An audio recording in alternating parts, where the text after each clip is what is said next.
And so we come to the immaculate Strangelove. Now, Strangelove was the lead single off of Music for the Masses.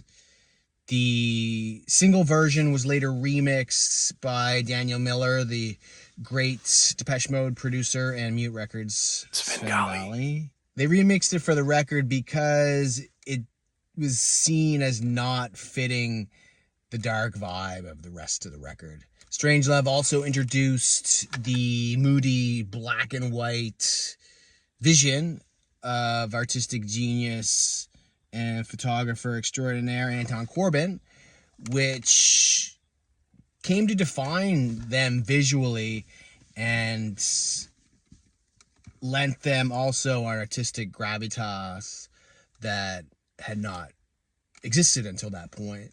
Strangelove was a milestone in Depeche Mode's crossover to the mainstream and was their biggest charting success until that point.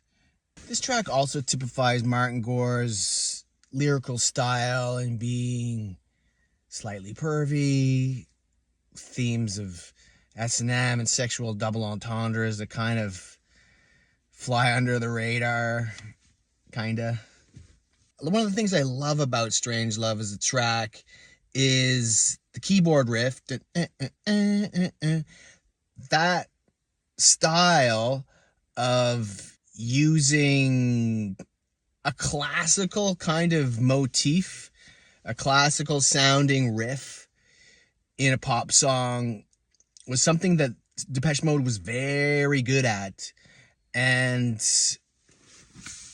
it's something that you would see rock bands do and lean heavily into a section of the song that is just a riff. But to have a section like that, a riff section in a song where it breathes and opens up and really vibes out, is basically completely vacant for modern pop music,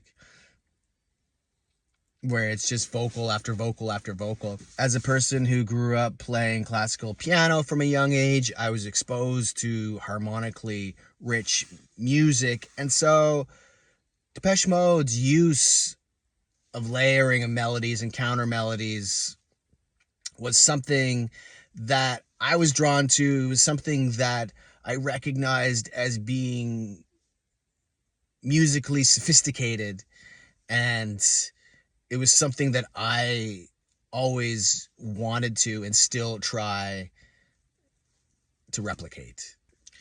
And of course, I would be remiss to talk about Depeche Mode without mentioning the fantastic and singular vocal delivery of Dave Gahan, and his voice, I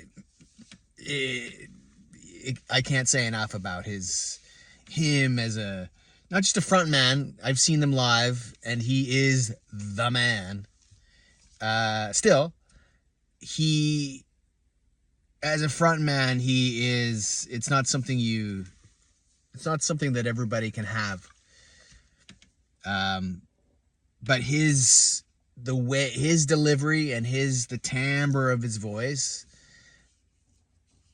is something that I've always idolized, and I don't try to emulate. I mean, maybe in certain ways, but it's definitely something that